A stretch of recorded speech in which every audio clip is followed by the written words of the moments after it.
नमस्कार। Hindi educational channel में मैं आपका स्वागत करता हूं। आज मैं आपके समक्ष हिंदी साहित्य के श्रेष्ठ व महान नीतिकार वृंद या वृंदावन दास जी के कुछ अनमोल दोहों को लेकर उपस्थित हुआ हूं। वृंद के दोहे कई दृष्टियों से महत्वपूर्ण हैं। तो आइए अब मैं आपके समक्ष इस वीडियो के माध्यम से वृंद या वृंदावन दास जी द्वारा रचित कुछ अनमोल दोहों के शब्दार्थ सहित सप्रसंग अर्थ या भावार्थ आपके समक्ष प्रस्तुत करने की कोशिश करता हूं। इसे आप ध्यान देकर सुनिएगा। वृंद या वृंदावन दास जी द्वारा रचित अनमोल दोहों के शब्दार्थ सहित अर्थ या भावार्थ। सातवां दोहा ध्यान देकर सुनिएगा।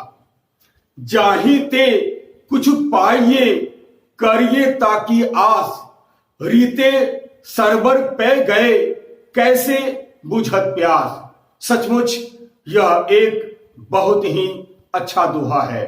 आइए सबसे पहले मैं इस दोहा में जो कठिन शब्द उभर कर आए हुए हैं, मैं उसके अर्थ को आपके समक्ष बतलाने की कोशिश करता हूं। इसे आप ध्यान देकर सुनिएगा। शब्दार्थ जाहि यानी जहां, पाइये यानी प्राप्त हो, ताकि यानी उसकी, आस यानी आशा या उम्मीद, रीते यानी खाली, सरबर यानी सरोवर या तालाब, बूझत यानी बुझना।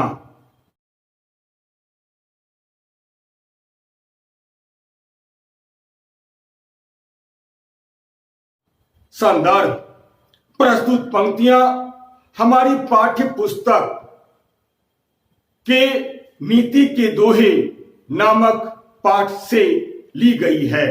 इस पाठ के रचयिता हिंदी साहित्य के श्रेष्ठ व महान नीतिकार वृंद या वृंदावन दास जी हैं। ये रीतिकाल के आरंभिक कवियों में से एक हैं। प्रसंग प्रस्तुत दोहा रीतिकाल के महान कवि वृंद द्वारा रचित है। इस दोहा में कवि वृंद ने मानव मात्र को यह संदेश दिया है कि हमें जहां से कुछ मिलने की उम्मीद हो या जहां से कुछ पाने की आशा हो, हमें वहीं जाना चाहिए, वहीं से हमें आशा रखनी चाहिए, दूसरी किसी जगह से नहीं। अन्यत्र जाने से कोई लाभ नहीं होता है।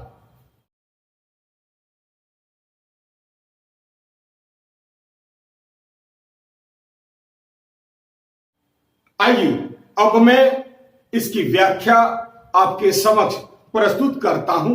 इसे आप ध्यान देकर सुनिएगा। सातवां दोहा जाहि ते कुछ पाइये करिए ताकि आस, रीते सरबर पै गए कैसे बुझत प्यास।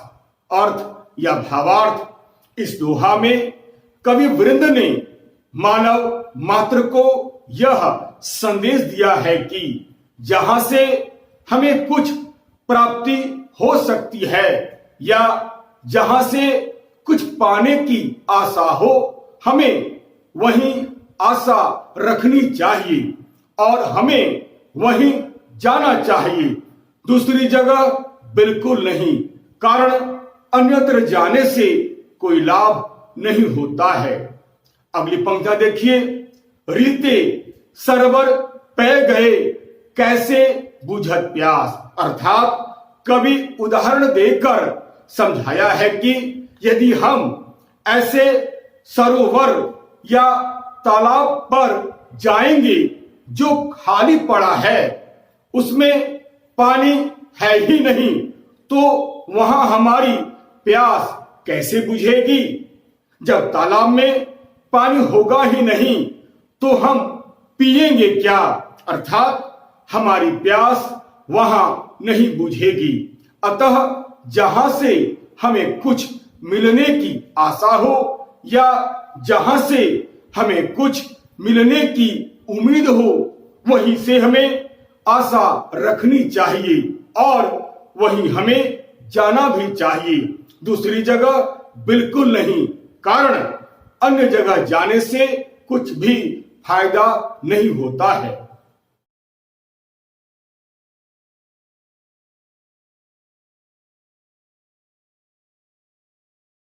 8वां दोहा ध्यान देकर सुनिएगा। कैसे निबहें निबल जन, करी सबलन सो गैर, जैसे बसी सागर विषय, करत मगर सो बैर। बहुत ही प्रेरणादायक दोहा है, बहुत ही महत्वपूर्ण दोहा है। शब्दार्थ, कठिन शब्दों के अर्थ। निबहे यानी निर्वाह या गुजारा, निबल यानी निर्बल या कमजोर, जन यानी व्यक्ति, सबलन यानी बलवान या ताकतवर, गैर यानी दुश्मनी, बसी यानी रहना, विष यानी बीच में, बैर यानी दुश्मनी, मगर यानी समुद्र में रहने वाला मगरमच्छ।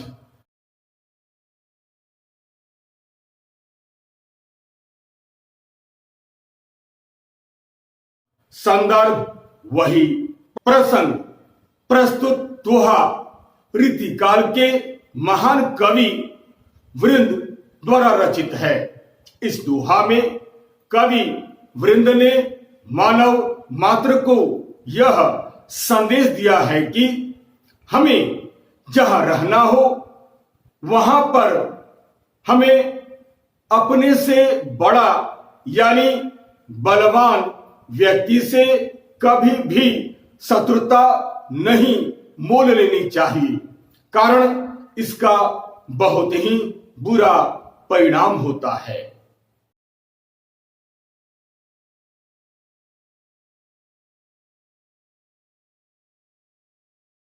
आइए अब मैं इस दोहा का अर्थ आपके समक्ष प्रस्तुत करता हूं। ध्यान देकर सुनिएगा। साथ ही साथ इस दोहा को मैं एक बार पुनः पढ़ता हूं ताकि दोहा का अर्थ आपको समझने में कोई कठिनाई उत्पन्न न हो। दोहा। कैसे निभें निबल जन, करी सबलन सो गैर, जैसे बसी सागर विषय, करत मगर सो बैर। बहुत ही अच्छा दोहा है।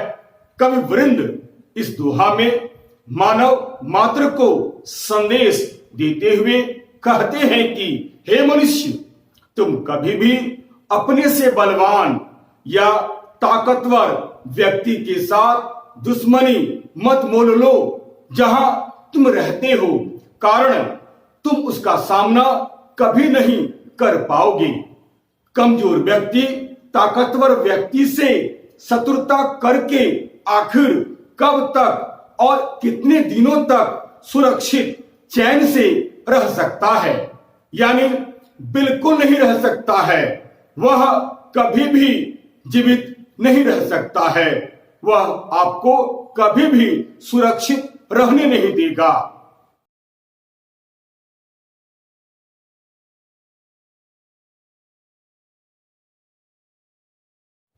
अगली पंक्ति देखिए। जैसे बसी सागर विषय, करत मगर सो बैर। अर्थात अपनी बात को स्पष्ट करने के लिए कवि वृंद ने समुद्र और मगरमच्छ का उदाहरण दिया है और कहा है कि ऐसा करना समुद्र में रहकर मगरमच्छ से बैर करने के समान है। जिस तरह समुद्र में रहकर मगरमच्छ से बैर कर कोई जीवित नहीं रह सकता है, ठीक उसी प्रकार अपने से बलवान या ताकतवर व्यक्ति से दुश्मनी कर कोई भी व्यक्ति यानी निर्बल व्यक्ति जीवित नहीं रह सकता है।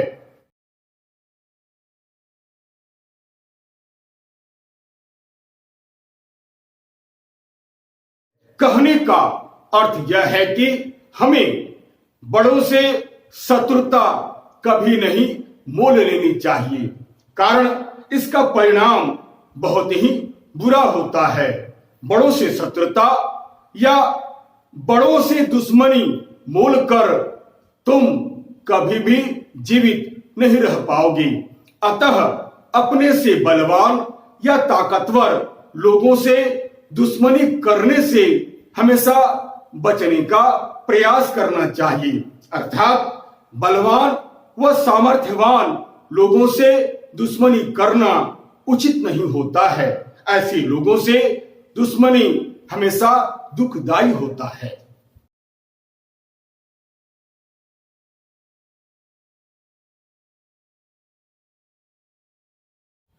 9वां दोहा ध्यान देकर सुनिएगा।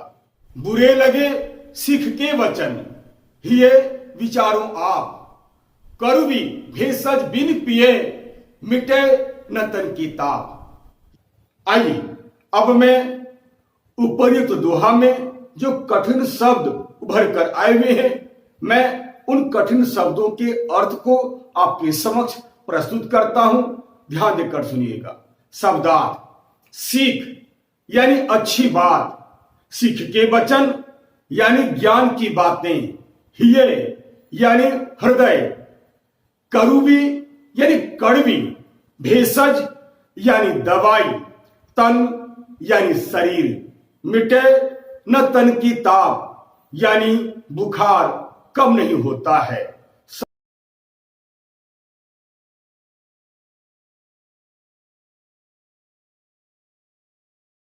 संदर्भ वही प्रसंग। प्रस्तुत दोहा रीतिकाल के महान कवि वृंद द्वारा रचित है। इस दोहा में कवि वृंद ने मानव मात्र को यह संदेश दिया है कि सीख के वचन यानी ज्ञान की बातें अर्थात भले के लिए दिया गया प्रवचन या संदेश हमेशा सुनने में बुरा लगता है, परंतु यदि हम इसे अपने मन में विचार करके देखें तो हमें ज्ञात होगा कि इसमें हमारी ही भलाई छिपी हुई है। अतः इस दोहा में कवि वृंद जी ने अच्छी बातों पर विचार कर हृदय से अपनाने का संदेश दिया है, कारण इसमें हमारी भलाई छिपी हुई रहती है।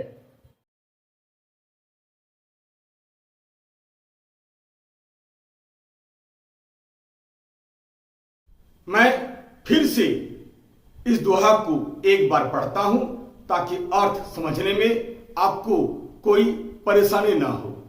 दोहा: बुरे लगे सिख के वचन, हिये विचारों आप, करुवी भेषज बिन पिए, मिटे न तन की ताप। यह एक बहुत ही अच्छा दोहा है। कवि वृंद एक बहुत ही अनुभवी तथा एक दूरदर्शी कवि थे। कवि वृंद कहते हैं कि अच्छे आदमी के बोल या ज्ञान की बातें हमें सुनने में सदा बुरे लगते हैं, यानी अच्छे नहीं लगते हैं, परंतु यह सही नहीं है। यदि हम गंभीरता पूर्वक अपने हृदय में विचार करके देखें तो हमें साफ पता चल जाएगा कि इसमें हमारी ही भलाई छिपी हुई है। इससे हमारा ही कल्याण हो सकता है। इसमें हमारा ही कल्याण छिपा हुआ है।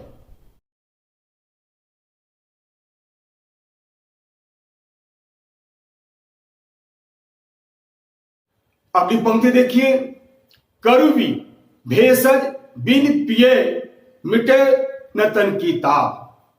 कवि ने अपनी बात को स्पष्ट करने के लिए कड़वी दवा का उदाहरण दिया है तथा यह बतलाया है कि जिस प्रकार जब तक हम कड़वी दवा नहीं पीते हैं या लेते हैं तब तक हमारे शरीर का बुखार कम नहीं होता है या दूर नहीं होता है। ठीक उसी प्रकार जब तक ज्ञान की बातें या सीख के वचन सुने बिना हमारा कल्याण नहीं हो सकता है। कड़वी दवा और सीख के वचन या ज्ञान की बातें बिल्कुल एक समान ही होते हैं। सीख के वचन या ज्ञान की बातें भले ही सुनने में अटपटा सा लगे, अर्थात मन को बुरा लगे, परंतु सुनने पर हमारा ही कल्याण होता है या हो सकता है। सीख के वचन या ज्ञान की बातें हमारी गलतियों को सुधारने में हमारी मदद करते हैं। ऐसे वचनों को सुनकर हम अपने व्यक्तित्व का विकास कर सकते हैं।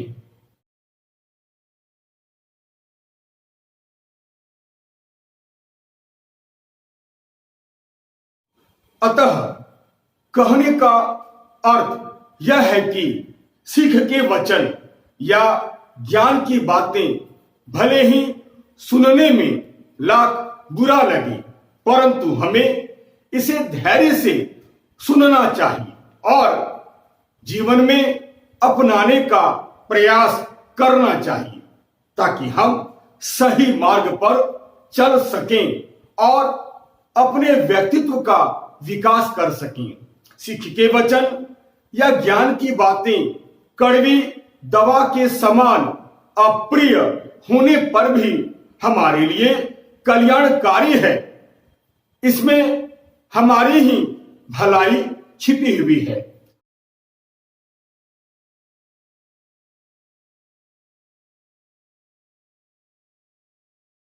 अतः हे मनुष्य, आप या तुम अपने हृदय में यह विचार करके एक बार देख लो, उससे हमारा ही फायदा होगा। जैसे कड़वी दवाई के पिए बिना शरीर का ताप यानी बुखार कम नहीं होता है या दूर नहीं होता है, उसी प्रकार सीख के वचन या ज्ञान की बातें सुने बिना हमारा कभी भी कल्याण नहीं हो सकता है। भाव यह है कि बुरा लगने पर भी अच्छी बातों को सुनकर अपने हृदय में बसाना चाहिए। अतः इस दोहा में कवि वृंद जी ने अच्छी बातों पर विचार कर हृदय से अपनाने का संदेश दिया है, कारण इसमें हमारी भलाई छिपी हुई रहती है।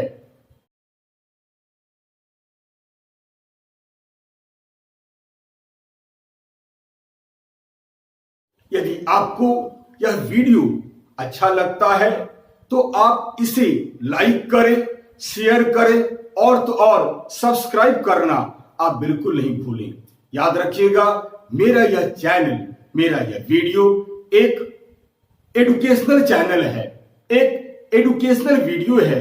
अतएव लाइक, शेयर और सब्सक्राइब करना आप बिल्कुल नहीं भूलें। और हाँ, यदि मेरी वीडियो में अगर आपको कहीं भी किसी प्रकार की कोई कमी या कोई त्रुटि दिखलाई देती है तो आप सप्रमाण कमेंट्स करें, ताकि मैं उन गलतियों का सुधार कर सकूं और आपके समक्ष एक बहुत ही सुंदर छात्रोपयोगी वीडियो बनाकर प्रस्तुत कर सकूं, ताकि आप उसका अधिक से अधिक लाभ उठा सकें। तब तक के लिए नमस्कार, धन्यवाद।